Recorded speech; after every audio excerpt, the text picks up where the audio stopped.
So, like in previous years, day 4 for us is really a wrap up in terms of some discussion of troubleshooting and previous cases, and then overflow time from previous days.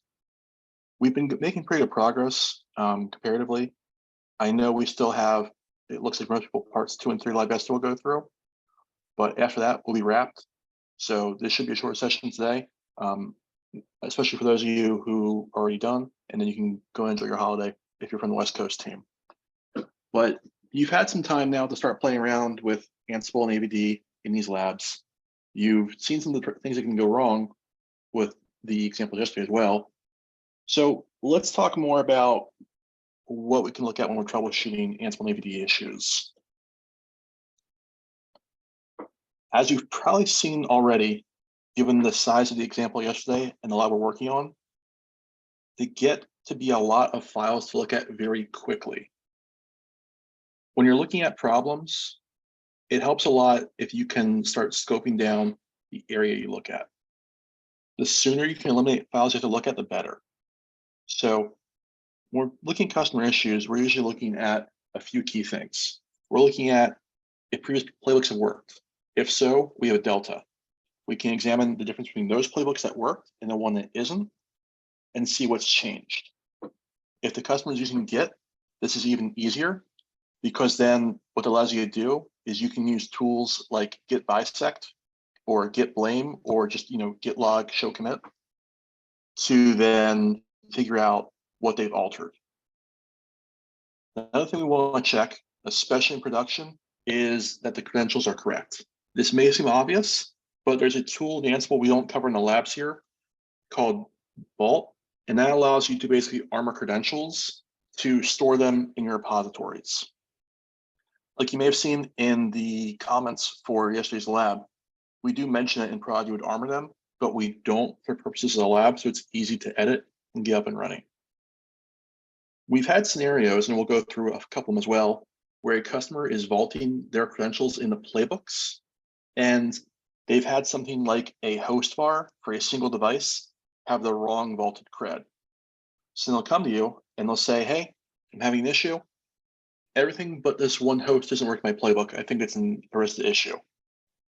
And we spend time going through it, reading through all that. And then at the end, we have to force them to devault a cred and verify, yep, it was the wrong credential they vaulted, or that wasn't rotated, things like that. Another thing we often have to verify is connection types, especially when a customer is bootstrapping a config, they might not always have eAPI enabled yet. If they're trying to connect to devices with HTTP API and eAPI is not turned on, it's not going to work. In those scenarios, what you end up having to do is use connection type SSH. You get into the box, you turn up HTTP API, and then you use that connection type, and it'll work from there. And then finally, the fun option is you run playbooks with extreme verbosity. We've talked about this in previous days, but Ansible modules in general have about 6 levels of verbosity. Some modules have less, some have more, but you can go up to about 6 Vs to really get into the nitty gritty of what's going on. As you may have seen in previous cases we discussed in the work group, some of these problems we want to quad V, and we'll look very granular at under the hood what Ansible is doing in terms of what Python module is calling for a given function, how we're connecting, the response we're getting, things of that sort. That can be very helpful when we're trying to debug the state of variables at different points in execution, especially when we're trying to figure out something like what the state on the device is versus the state that Ansible is trying to drive. Based on those two variables alone, you can figure out what the diff should be and what Ansible is doing.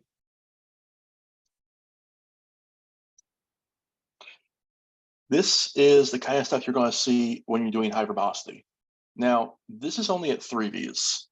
As you add more Vs, it gets even more and more obnoxious to read, but we have very granular details.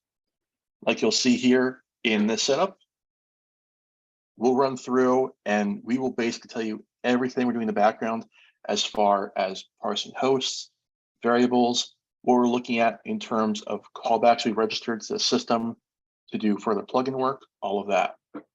Once that's in place, and you actually go to your task here, you'll see the actual calls we're firing in the system. So for lab operations, this will give you the actual concrete commands that are being run by your automation. We also, for our modules, decided to do a couple things to make it easier for us. For the CVP module itself, we have this logging system we implemented.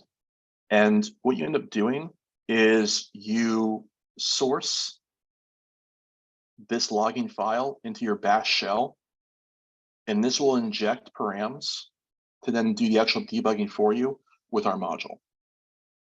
If we look at the docs here,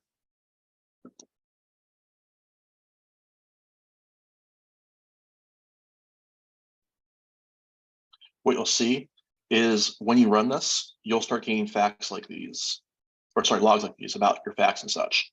So if you have a problem where someone is saying, I'm running an Ansible playbook or an AVD playbook, and it's just not working when I'm trying to talk to CloudVision, you can turn on the debug logging like this and read through these, and these will tell you what we're getting back from CloudVision for the various calls, like looking at post names, building list of containers, configlets, all that.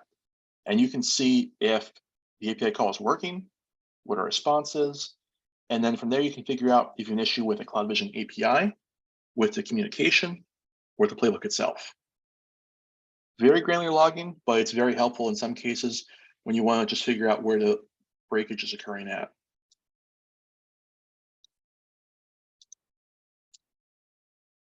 So we've also talked about this on day 2, but we have the ability to dump debug variables. We can do this with that Ansible call where you give it a target host or a group, you feed it to the debug module, and you have it reflect the variables it would build as the output of that. Again, because of how a variable overriding works in Ansible, sometimes your value for a variable might be coming from a file you don't expect. You might think, for example, that your variables for a given host are coming from the group vars for group part of.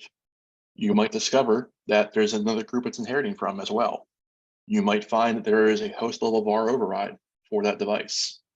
There could be a task level override for a given device as well. So debugging variables can be very helpful.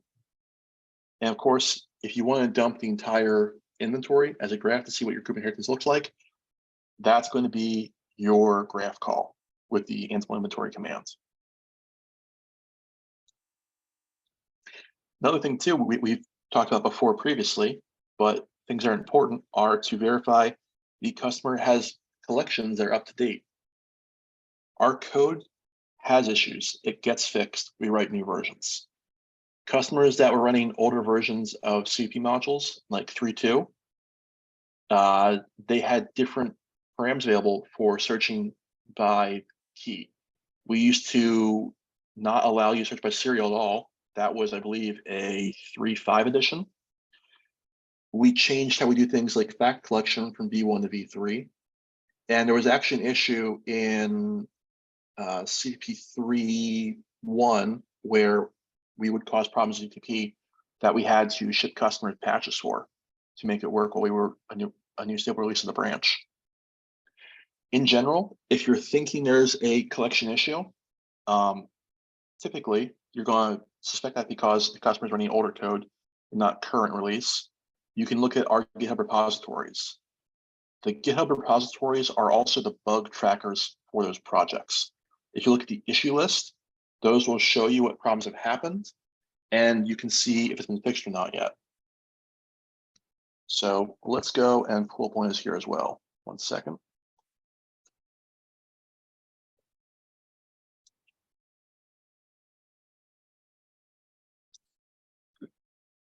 This here is our GitHub repo for the CVP collection. If you've never seen it before on GitHub, all projects work the same way more or less. You have this issue tab where we record issues on the project. By default, GitHub will only show you open issues, but if you're searching for a problem that's already been fixed, you probably won't care about if it's just open or not because you're looking at older code. So you can drop that filter off and start looking through all issues.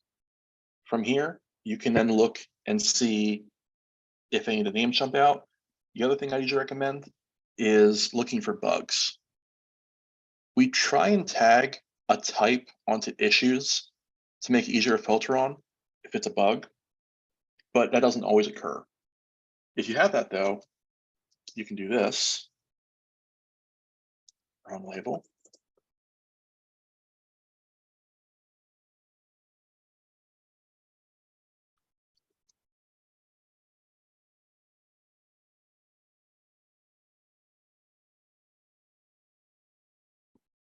And you can find things that have been tagged as bugs in the past, which can make it easier to look through when you're trying to match an issue and see if it's been fixed or not.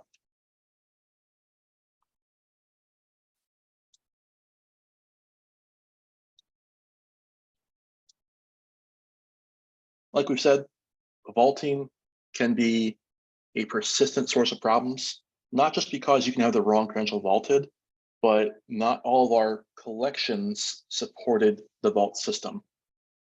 We added vault support to the CP collection in 3.4. So we've had cases where customers on 3.2, for example, would complain that it wasn't working. Well, it's not working because we don't support it yet.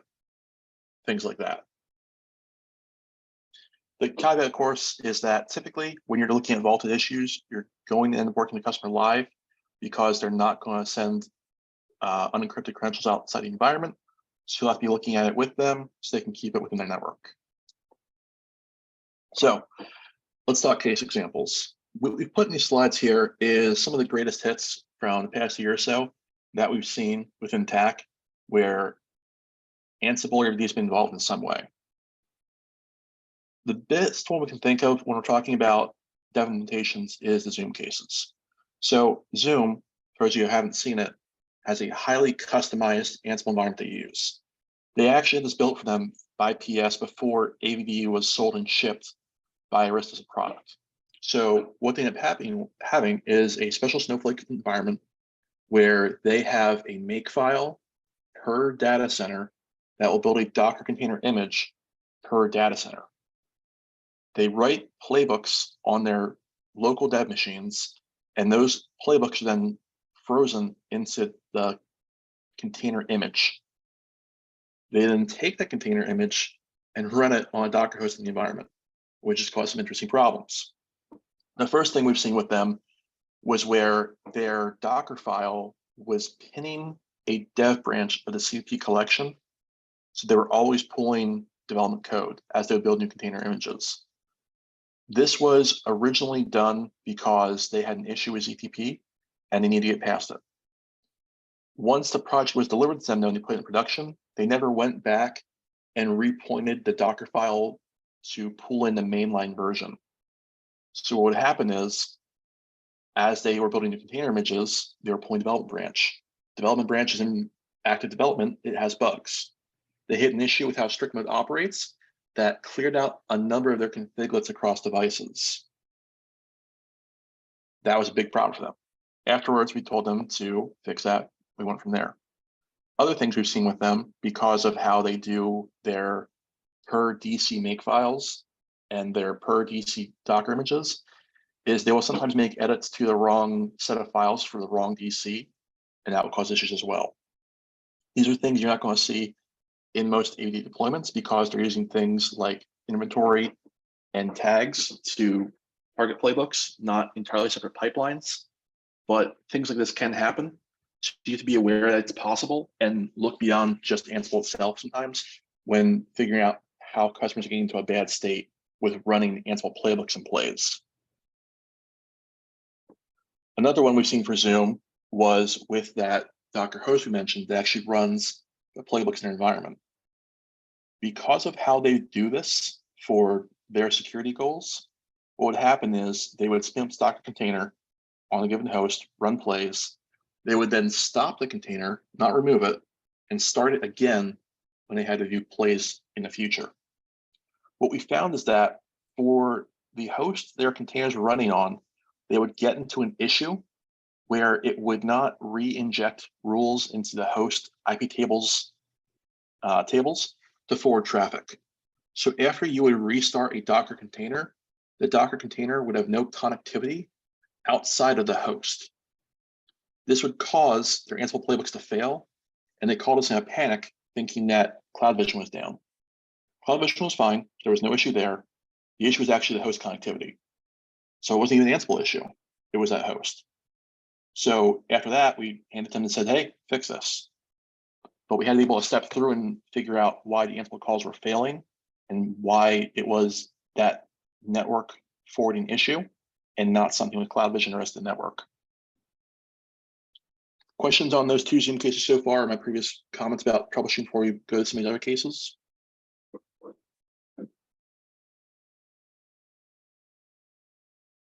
Okay. So Akula is another one we've seen before. That is really like the perfect example of vaulted CRED issues.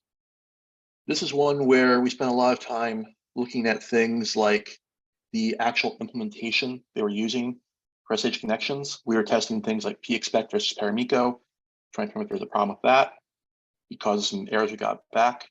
And in the end, we determined that this was just bad vaulting. Beyond that, we've had issues where you can have problems based on the actual way you're connecting to a device. So if you're going via SSH network CLI, what can happen is, because it's using pexpect and Paramico and libraries like that, if it gets a response that it doesn't understand, you can break the screen scraping it's effectively doing on that network communication. In this scenario, they're pushing config, and in response to that, they would have a message turn about TCAM, and that would break what pexpect was expecting to get back, and so it would blow up. Fixer is fairly simple. We swap them to HTTP API. They go over the API. It's much better typing. We don't blow up what we're expecting to get back. And this ASU case here is referring back to what I said before about some versions of our collections didn't support vaulted credentials. They were trying to use vaulted creds. It didn't work. We told them, great, go ahead and upgrade your collection. That's fairly simple. It's one command. They just hadn't done it. So, like I said, short slides today. We are going to go into lab time. We should have enough time today, ideally, to get through parts 2 and 3 of yesterday. I'll be around to help resolve any other issues. Like we mentioned yesterday after the end, there was an issue where I had a namespacing I was doing for those 2 plays that I forgot to make into that commit we uploaded. I did push a commit that just changes the collection entirely, so you want to namespace it like that. So that should get past your issues in part 1. If not, let me know. We'll take a look at that. And then we do a form here that we just ask people to fill out after going through the course, providing feedback on what you thought was useful, what was not, so on and so forth. So that's it for slides today. Thank you all. And any questions on this before we get into labs? That form link, can you put that in chat? Yep, I will.